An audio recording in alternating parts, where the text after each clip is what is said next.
الحمد للہ رب العالمین والصلاة والسلام علی سید الانبیاء والمرسلین۔ چلیے جی، آئیے۔ جس کھان ہماری آج حدیث ہے 1152 باون، ہاں جی۔ جس کھانے سے پہلے بسم اللہ نہ پڑھی جائے اس میں ابلیس کا حصہ ہوتا ہے، ٹھیک ہے۔ چلیے ذرا دیکھیں، اس سے پہلے ہم نے اسرٹیو ٹاک کے حوالے سے بہت اچھا سا سعد بن ابی وقاص کا اپنے بیٹے کو نصیحت پڑھی تھی، اب حدیث میں پڑھی تھی، جس میں انہوں نے اپنے بیٹے سے کہا تھا کہ بات کو بے وجہ لمبی نہ کرو اور ٹو دی پوائنٹ بات کرو۔ چلیے جی، اب نئی حدیث آئی ہے، جس کھانے سے پہلے بسم اللہ نہ پڑھی جائے اس میں ابلیس کا حصہ ہوتا ہے۔ عن ابن عباس مرفوعا، ابن عباس یعنی عبداللہ ابن عباس سے مرفوعا روایت ہے، قال ابلیس، کہنے لگے ابلیس نے کہا، کل خلق کا بینتا رزق، ہاں بینتا رزق، اے اللہ تو نے اپنی ساری خلقت کا جو ہے نا رزق بیان کر دیا، فیما رزقی، تو میرا رزق کس کے اندر ہے؟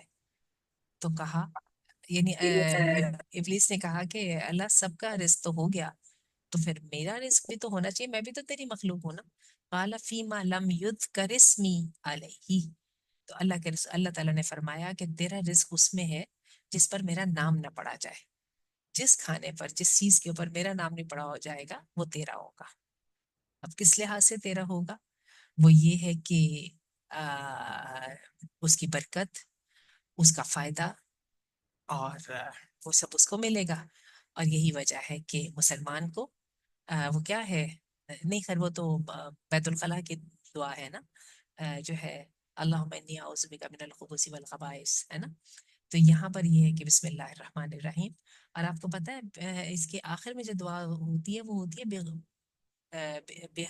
بغیر حول منی ولا قوہ، اس طرح کر کے کہ اللہ میری طاقت سے یہ سب کچھ نہیں ہوا، لا حول ولا قوت الا باللہ کے اس کے اوپر نا بیسڈ ہے، اور اللہ تیری وجہ سے یہ سب کچھ ہوا۔ چلیے جی، کل معروف صنعتہ الی غنی او فقیر فہو صدقہ، جو بھی آپ نیکی کریں کسی کے ساتھ بھی، خواہ غنی کے ساتھ کریں، امیر کے ساتھ کریں یا فقیر کے ساتھ کریں، وہ صدقہ ہے۔ نیکی سے مراد یہ وہ چیز you are not obliged to do but you do it, کسی کے ساتھ کائنڈنس کا ایکٹ کریں۔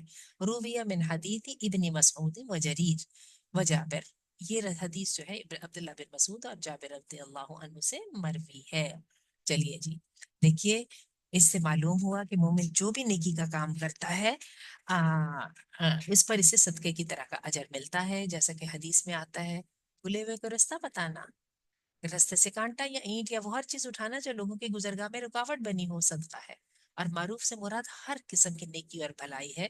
ہاں اسی طرح گناہوں کو، معصیت یعنی اللہ کی نافرمانی کو، اور اللہ کی نافرمانی کو ترک کرنا بھی ایک معروف یعنی صدقہ ہے، نیکی ہے۔ چلیے جی، اب طبعی حالت کے بارے میں سوال کا جواب۔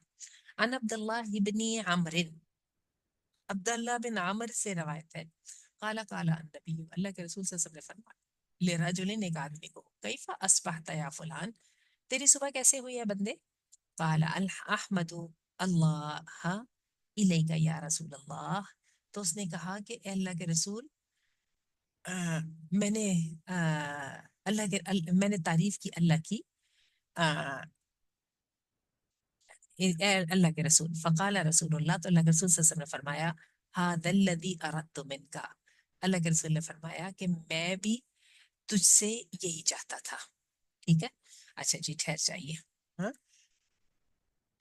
معلوم ہوا جب کسی سے اس کے حالات کے بارے میں سوال کیا جائے تو اسے الحمدللہ کہہ کے اللہ کا شکر ادا کرنا چاہیے، اور شریعت میں اس چیز کو ناپسند کیا گیا کہ آدمی اپنی مصیبت تنگی لوگوں کے سامنے بیان کرتا پھرے، جبکہ ہمارے ہاں یہ چیز عام ہے کہ لوگ معمولی قسم کے ذاتی اور گھریلو مصائب کو بڑھا چڑھا کر بیان کرتے ہیں، حالانکہ ایسے آدمی کو چاہیے کہ وہ اللہ تعالیٰ سے رابطہ کرے اور اپنے حالات کو درست کرنے کے لیے جائز اسباب استعمال کرے۔ انما اشکو بثی وحزنی الی اللہ، میری مسائل، میری پریشانیاں، ان سب کا جو ہے نا میرا سوال کس کے ساتھ ہے؟ اللہ کے ساتھ کے ساتھ ہے۔ ان ابی حدرد الاسلمی، ابی حدرد اسلمی سے روایت ہے، قال انہ اتا النبی صلی اللہ علیہ وسلم یستعینہ فی مہر امرأۃ، کہتے ہیں کہ میں آیا اللہ کے رسول صلی اللہ علیہ وسلم کے پاس کہ میں اپنی بیوی کے مہر کے سلسلے میں اللہ کے رسول صلی اللہ علیہ وسلم سے سوال کروں، مدد کا سوال کروں، پیسے مجھے بھی دے دیجئے، میں نے شادی کرنی ہے، میں نے اپنی بیوی کا مہر دینا ہے، ٹھیک ہے۔ ہم اپنی بیٹیوں کے اور لڑکیوں کے جہیز، بہنوں کے جہیزوں کے لیے لوگوں کو بس جا جا کے سوال کرتے ہیں.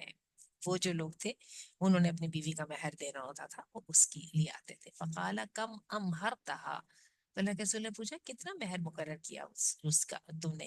فقال، تو اس نے کہا مئتئی درہم، 200 درہم. ٹھیک ہے. فقال رسول اللہ صلی اللہ علیہ وسلم، اللہ کے رسول صلی اللہ علیہ وسلم نے فرمایا لو کنتم تغرفون، اگر تم چلو بھرتے، من بطحانا ما زدتم، اگر تم وادی بطحان سے چلو بھی بھرتے تو زیادہ نہیں دیتے. ٹھیک ہے. تو کہنے کا مطلب یہ ہے کہ شریعت مطہرہ میں مہر کی مقدار کا کوئی تعین نہیں کیا گیا، بلکہ اس کو دلہا اور دلہن کی مرضی پر اور ان کی گنجائش پر چھوڑ دیا گیا. غلف سے کام نہیں لینا چاہیے، بہت کم بھی نہیں ہونا چاہیے اور بہت زیادہ بھی نہیں ہونا چاہیے، اور حیثیت کو دیکھ کے اس رقم کا جائز طریقے سے تعین کرنا چاہیے. ایک اور سوال آ گیا، مال کا سوال کرنے سے گریز کرنے کی نصیحت. عن ابن عباس مرفوعاً، ابن عباس سے مرفوعاً روایت ہے، لیستغنی احدکم عن الناس، تم میں سے ہر بندہ لوگوں سے بے نیاز ہو جائے. ولو بقضیب من سواک، خواہ وہ مسواک کی ایک شاخ لے لے. بندے کے پاس ایک مسواک کی شاخ ہی ہونا، بس اسی کو پکڑ کے اسی کے ساتھ اپنی روزی روٹی کا بندوبست کرے اور لوگوں کے مانگنے سے جو ہے پوری طرح بے نیاز ہو جائے. ذرا دیکھیے گا، جو آدمی بھی لوگوں سے بے نیازی اختیار کرتا ہے اللہ تعالیٰ اسے بے نیاز کر دیتا ہے. سوال کرنا باعث ذلت و رسوائی ہے. جو آدمی ذلت سے بچنے کی کوشش کرے گا اللہ تعالیٰ اسے غنائے نفس اور صبر و قناعت کی دولت سے نواز دے گا. ہر معاملے میں ہمارا انحصار اللہ تعالیٰ کے بعد اپنی ذات پر ہونا چاہیے اور ہر ممکنہ صورت میں لوگوں کے سامنے دستے سوال پھیلانے سے بچنا چاہیے. ہاں، اگر کوئی آدمی ہدیہ، تحفہ یا کوئی اور تعاون پیش کرتا ہے تو اسے اچھے انداز میں وصول کر کے اس کا شکریہ ادا کیا جائے. چلیے جی، نیکسٹ حدیث آ گئی 1161. عن عبداللہ بن مسعود مرفوعاً، عبداللہ بن مسعود سے مرفوعاً روایت ہے، من اصابتہ فاقتن، جس بندے کو فاقہ ہوا، فاقہ پہنچا، فاقے کی مصیبت پہنچی، فانزلہا بالناس، اور اس نے اس کو لوگوں کے سامنے پیش کر دیا، لم تصد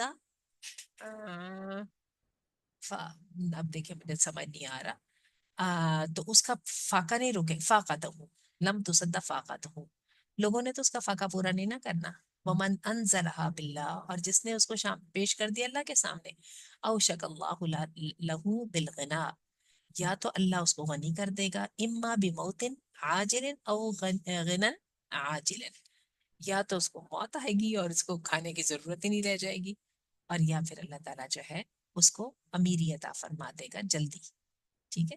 تو بات یہ، لوگ کر سکتے کچھ بھی نہیں ہے، لیکن لوگوں سے مانگ کے انسان اپنی عزت تو دو گوڑی کی کرتا ہی کرتا ہے، اس کے ساتھ اپنا ایمان بھی بیچ دیتا ہے.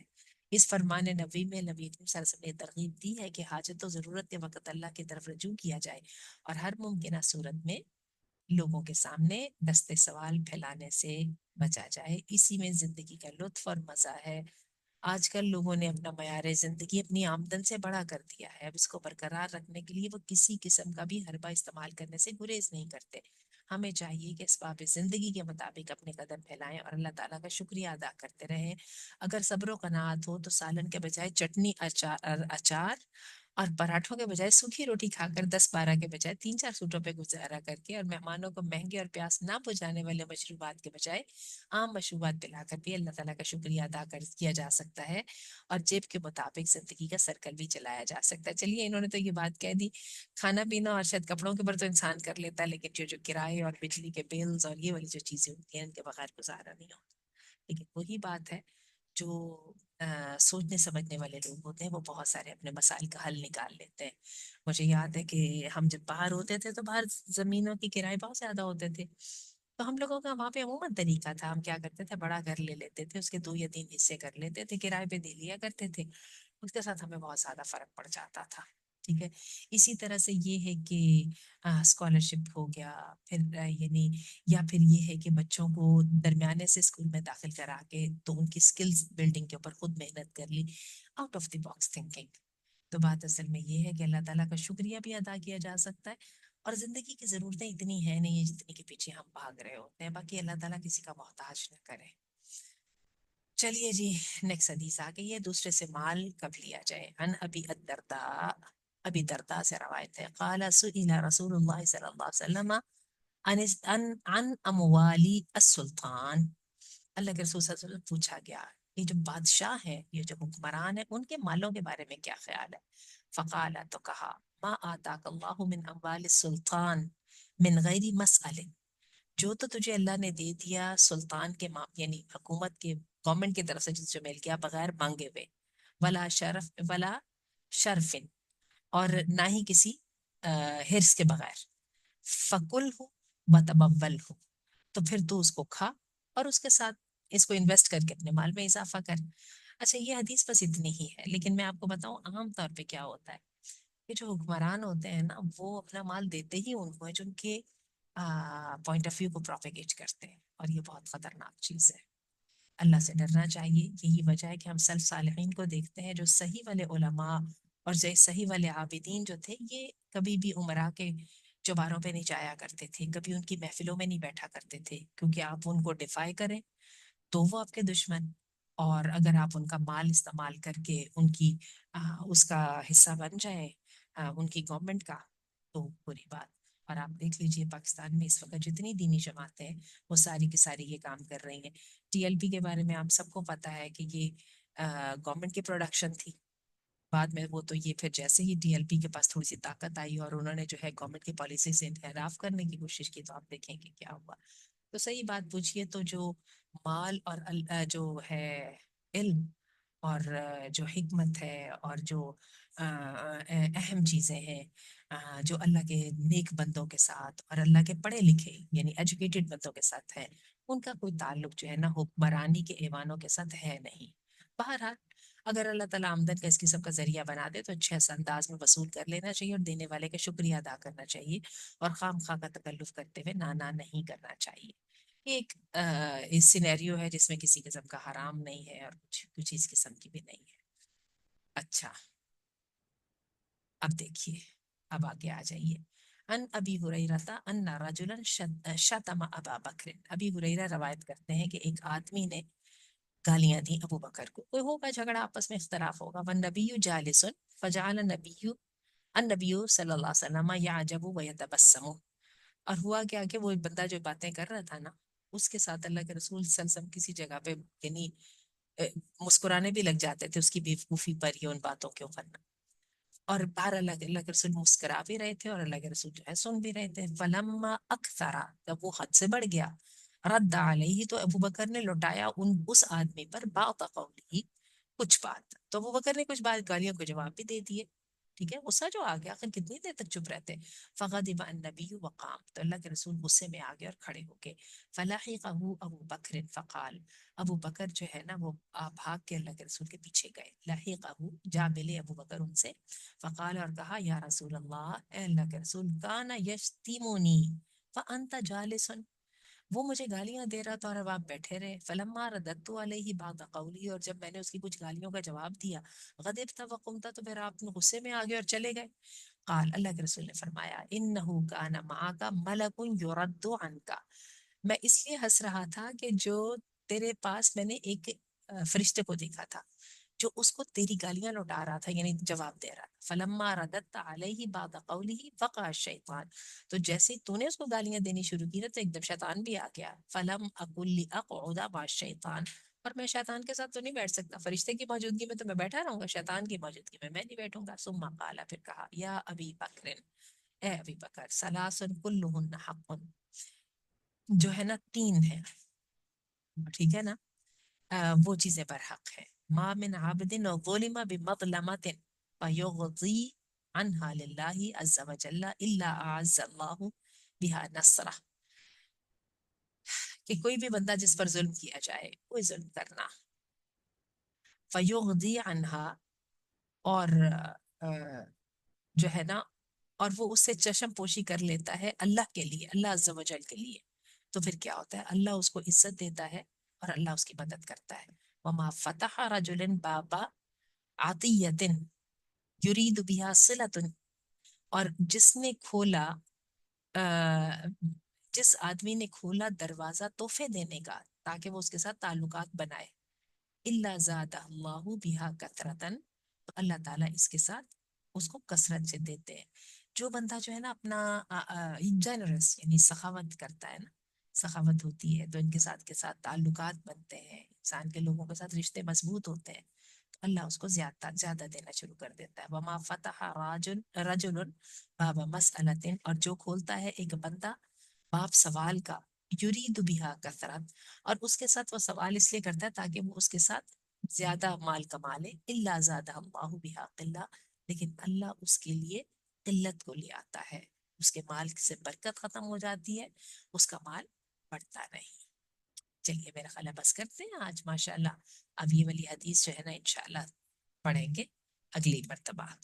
ٹھیک ہے، آج ہمارا کوئی سیشن تھا یونیورسٹی آف لاہور میں تو مجھے خاصی تھکاوٹ ہو رہی ہے، اور ابھی ہمارا ایک اور سیشن ہے جو پیرنٹنگ وتھ پرپز ہے، اس کے اوپر اللہ ہمیں توفیق دے کہ ہم اپنے معاملات سے انصاف کر سکیں. سبحانک اللہم و بحمدک، اشہد ان لا الہ الا انت، استغفرک و اتوب الیک. جی سر طیبہ آپ بتائیے. جی جی. جی میڈم، میں نے حق مہر کے بارے میں پوچھنا تھا.